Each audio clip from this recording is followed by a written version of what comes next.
Hello बच्चों, कैसे हो आप सभी। मेरे ख्याल से एकदम बढ़िया होगे और आपकी तैयारी भी बहुत अच्छे से चल रही होगी। आज का जो टॉपिक हम डिस्कस करने वाले हैं वो टॉपिक है अल्टरनेटिंग करंट और डायरेक्ट करंट।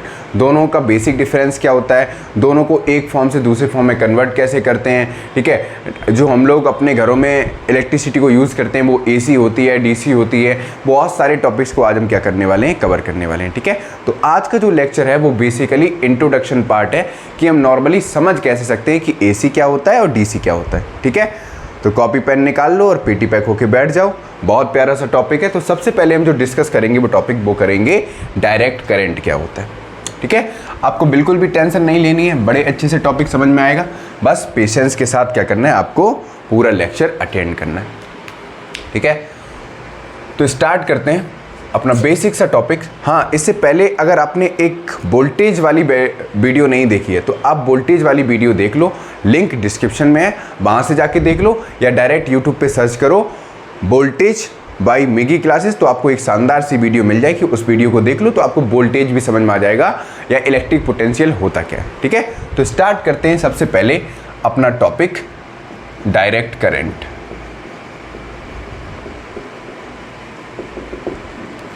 तो सबसे पहले बात करते हैं कि डायरेक्ट करंट, जिसको हम दूसरे नाम से बोलते हैं डीसी, होता क्या है। ठीक है, डायरेक्ट करंट क्या होता है, डायरेक्ट वोल्टेज क्या होता है, ये सारी चीज़ें अभी हम डिस्कस करेंगे। तो जनरली जो भी हम अपने होम अप्लायंसेस में इलेक्ट्रिसिटी को देखते हैं वो सभी एसी करंट होता है। ठीक, तो डीसी करंट क्या होता है, जो इलेक्ट्रॉनिक डिवाइसेस हैं जैसे बैटरीज हो गई, ठीक है, मोबाइल फ़ोन्स हो गया, लैपटॉप्स हो गया, ये सभी में क्या होता है, डायरेक्ट करंट की सप्लाई होती है। ठीक है, इन्वर्टर में डायरेक्ट करंट की सप्लाई होती है, सोलर सेल्स होती हैं उनमें भी डायरेक्ट करंट की सप्लाई होती है।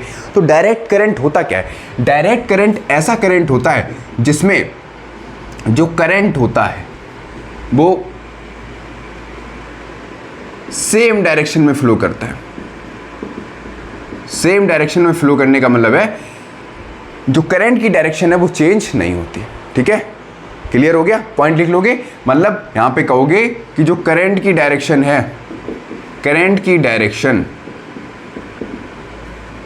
चेंज नहीं होती है।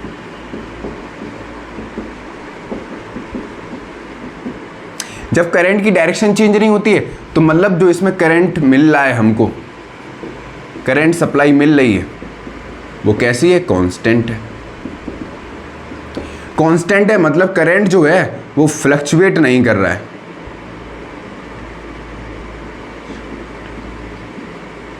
नहीं कर रहा है।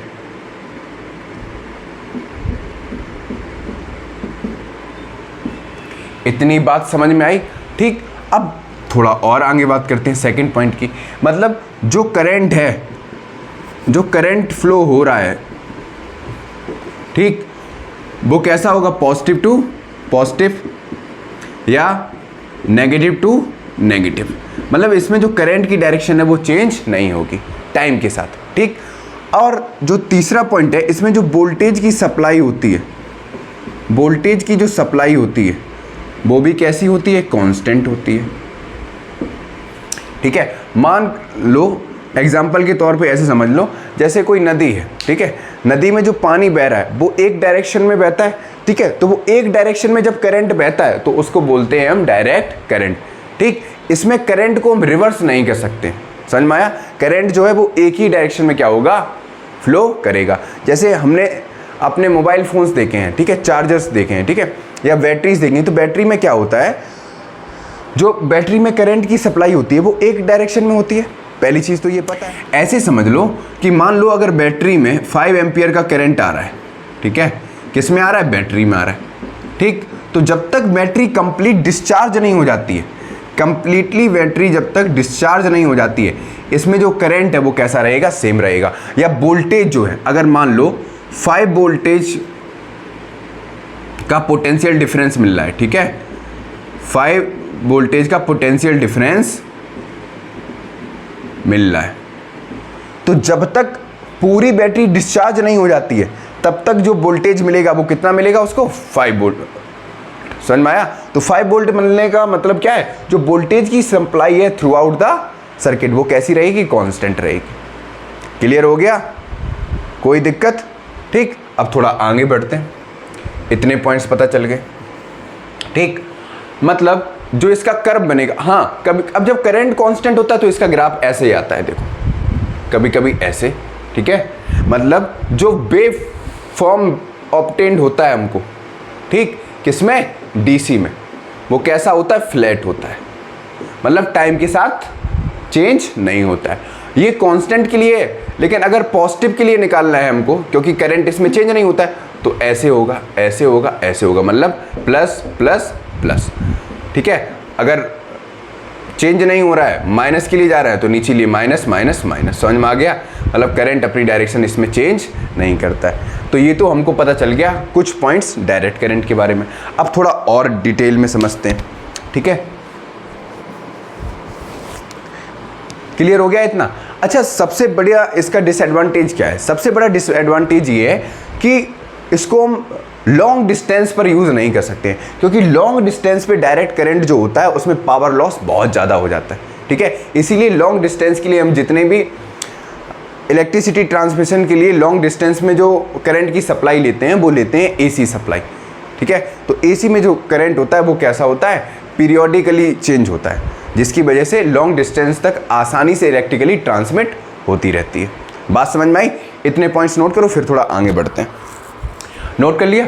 ठीक। आपको इतना बस याद रखना है कि जो डायरेक्ट करंट है इसमें जो हमको वोल्टेज मिलता है वो कैसा मिलता है, स्टेबल वोल्टेज हमको मिलता है। एक मिनट रुकना बच्चों, एक मिनट रुको। सॉरी बच्चों, ये थोड़ा फ़ोन डिस्टर्ब कर देते हैं। तो मतलब क्या है, जो डीसी करंट है इसमें जो वोल्टेज मिलेगा वो हमको कैसा मिलेगा, स्टेबल मिलेगा, ठीक है। मतलब टाइम के साथ चेंज नहीं होगा, क्योंकि पीरियोडिकली ग्राफ चेंज कब होगा, ठीक है, जब वो प्लस से माइनस आएगा। तो इसमें प्लस से माइनस जा ही नहीं रहा है, करंट है वो एक ही डायरेक्शन में क्या कर रहा है, फ्लो कर रहा है, या तो नेगेटिव से नेगेटिव में जाएगा या पॉजिटिव से पॉजिटिव में ही रहेगा, ठीक है। कोई दिक्कत? ठीक है। अब थोड़ा आगे बात करते हैं। अच्छा, जो आपने टर्म सुना होगा डीसी जो जनरेटर होता है, ठीक है, डीसी जनरेटर का काम क्या होता है, इंपॉर्टेंट टर्म है, याद रखना। डीसी जनरेटर का काम क्या होता है? डीसी जनरेटर मेनली क्या करता है, ये मैकेनिकल एनर्जी को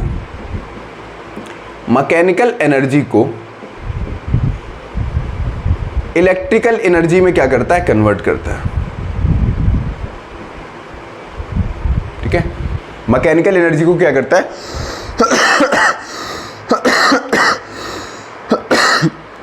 सॉरी, ये क्या करता है, मैकेनिकल एनर्जी को इलेक्ट्रिकल एनर्जी में क्या करता है, कन्वर्ट करता है। मैंने यहाँ पे ये नहीं कहा कि एसी में कन्वर्ट करता है, मैंने कहा इलेक्ट्रिकल एनर्जी में कन्वर्ट करता है। मतलब जो मैकेनिकल एनर्जी है वो डायरेक्टली करंट को किस में चेंज कर देता है, डायरेक्ट करंट में।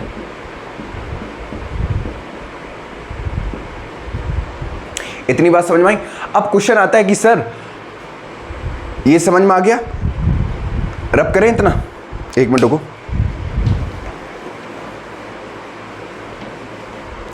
अब बात करते हैं कि हम डीसी को, अरे यार गीला है वो, रुको एक मिनट रुको।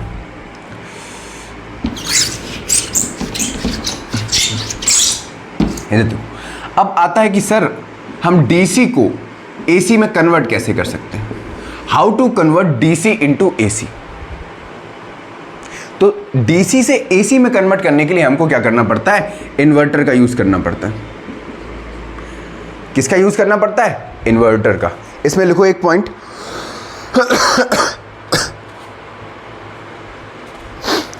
इसमें पॉइंट लिखो, डीसी को एसी करंट में कन्वर्ट करने के लिए, डीसी करंट को एसी करंट में कन्वर्ट करने के लिए हम इन्वर्टर का यूज करते हैं।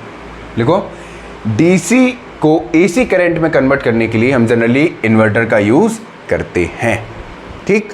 कोई दिक्कत? नोट हो गया? अब चलो एक और इंपॉर्टेंट चीज देखते हैं कि सर जो बैटरी होती है, बैटरी, ठीक है, अभी आपने बताया कि जो बैटरी में करंट फ्लो होता है वो डीसी करंट होता है।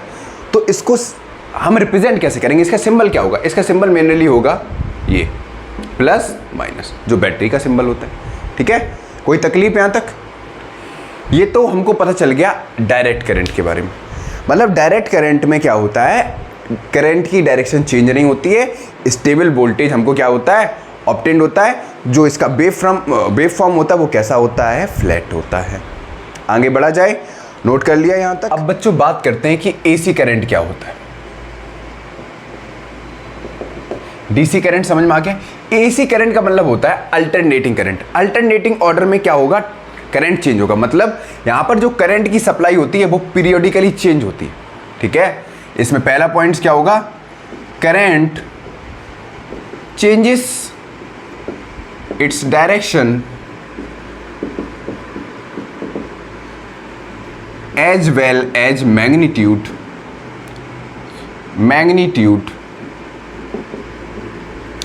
पीरियोडिकली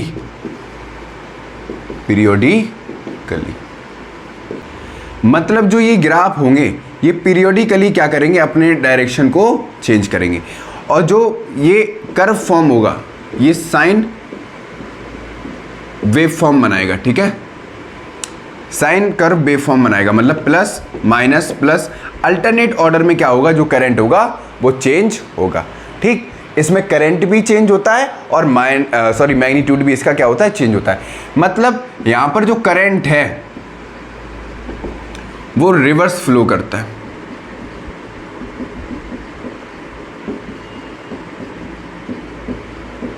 ठीक है। रिवर्स फ्लो करता है तो जो इसमें वोल्टेज की सप्लाई होती है वो फिक्स नहीं होती है, ठीक है। मतलब वोल्टेज भी क्या करता है, वेरी करता है। नॉर्मली जो हम अपने घरों में इलेक्ट्रिसिटी को देखते हैं, यूज करते हैं, वो सभी कैसी है, एसी सप्लाई है। कौन सी सप्लाई है, एसी सप्लाई है। जो भी पावर स्विचेस होते हैं उनमें जो हमको करंट मिलता है वो कौन सा मिलता है, एसी करंट मिलता है, ठीक है। मतलब करंट जो होता है वो रिवर्स फ्लो करता है वहां पे, ठीक। जो लॉन्ग डिस्टेंस में इलेक्ट्रिकल एनर्जी ट्रांसमिट होती है, ठीक है, पावर ट्रांसमिशन के लिए हम कौन से करंट की सप्लाई करते हैं वहां पर, एसी करंट की, जिससे कि पावर लॉस कम से कम हो। इतनी बात समझ में आई, कोई दिक्कत यहां तक नहीं। दूसरा मैंने पॉइंट बता ही दिया कि इसमें जो वोल्टेज होता है वो क्या करता है, वेरी करता है। वोल्टेज क्या करता है, वेरी करता है। मतलब टाइम के साथ जो करंट है वो क्या होगा, चेंज होगा। टाइम के साथ करंट क्या करेगा, करंट चेंज होगा। कोई तकलीफ। थर्ड पॉइंट डिस्कस करने से पहले आपको एक चीज पता होनी चाहिए। मैंने आपको ये बताया अभी कि जो एसी करंट की सप्लाई है उसमें जो करंट है वो अल्टरनेट ऑर्डर में क्या होता है, चेंज होता है। मतलब करंट अपनी डायरेक्शन को पीरियोडिकली चेंज करता है। जब पीरियोडिकली डायरेक्शन को चेंज करता है तो इंडिया में जो स्टैंडर्ड फ्रीक्वेंसी है, ठीक है, जो स्टैंडर्ड फ्रीक्वेंसी है इंडिया में वो कितनी है, 50 हर्ट्ज। कितनी मिलती है हमको, 50 हर्ट्ज। अब 50 हर्ट्ज हमको फ्रीक्वेंसी मिलती है, इसका मतलब क्या है, इसका मतलब ये है कि 50 टाइम्स पर सेकेंड करंट अपनी डायरेक्शन को क्या करता है, चेंज करता है। फिर से बता रहा हूं, हमको जो नॉर्मल स्टैंडर्ड फ्रीक्वेंसी मिलती है वो कितनी मिलती है, 50 हर्ट्ज। यानी कि 50 टाइम्स करंट अपनी डायरेक्शन को क्या करता है, चेंज करता है 1 सेकेंड में। समझ में आया, कोई तकलीफ, इतना क्लियर हो गया। अब बात करते हैं आगे, ठीक। पावर सप्लाई बता दिया। अगर हमको एसी टू डीसी में कन्वर्ट करना है, ठीक है, अगर हमको करंट अल्टरनेटिंग करंट से डायरेक्ट करंट में कन्वर्ट करना है तो हमको यहां पे रेक्टिफायर का यूज करना पड़ेगा, ठीक है। इसमें लिखो पॉइंट डाल के कि अगर अल्टरनेटिंग करंट को हमको डायरेक्ट करंट में कन्वर्ट करना है, ऐसे लिखो, अगर हमको अल्टरनेटिंग करंट को डायरेक्ट करंट में चेंज करना है तो वहां पर हम रेक्टिफायर का यूज करेंगे। अब क्वेश्चन ये आता है कि सर हमको एसी से डीसी में कन्वर्ट ही क्यों करना है। एसी से डीसी में कन्वर्ट करने का सीधा सा मतलब ये है कि जितने भी होम एप्लायंसेज में हम electronic gadget, electronic items use करते हैं वो सही से प्रॉपर्ली वर्क कर सके, इसलिए हम एसी से डीसी में कन्वर्ट करते हैं। समझ में आया। और एसी का डिसएडवांटेज क्या है, एसी का डिसएडवांटेज ये है कि इसमें बहुत कॉम्प्लेक्सिटी है। मतलब जो करंट है वो फ्लक्चुएट करता है। फ्लक्चुएट करने का मतलब क्या है कि हमें ये बहुत ज़्यादा हार्म भी पहुंचा सकता है। समझ में आया। इसलिए ये इसका एक बहुत बड़ा मेजर डिसएडवांटेज है। और बाकी इसको रिप्रेजेंट कैसे करते हैं, इसको रिप्रेजेंट करते हैं ऐसे, ठीक। ये अभी बाद में पढ़ाएंगे कि इसको ऐसे रिप्रेजेंट क्यों करते हैं, इसमें डायरेक्शन क्यों नहीं मेंशन करते हैं। वो सारी चीज़ें जब हम पढ़ाएंगे, जब एसी से डीसी में कैसे कन्वर्ट किया जाता है, वहाँ पे रेक्टिफायर्स का यूज़ है, वो सारे टॉपिक हम नेक्स्ट वीडियो में डिस्कस करेंगे, ठीक है। आज के लिए इतना ही रखते हैं।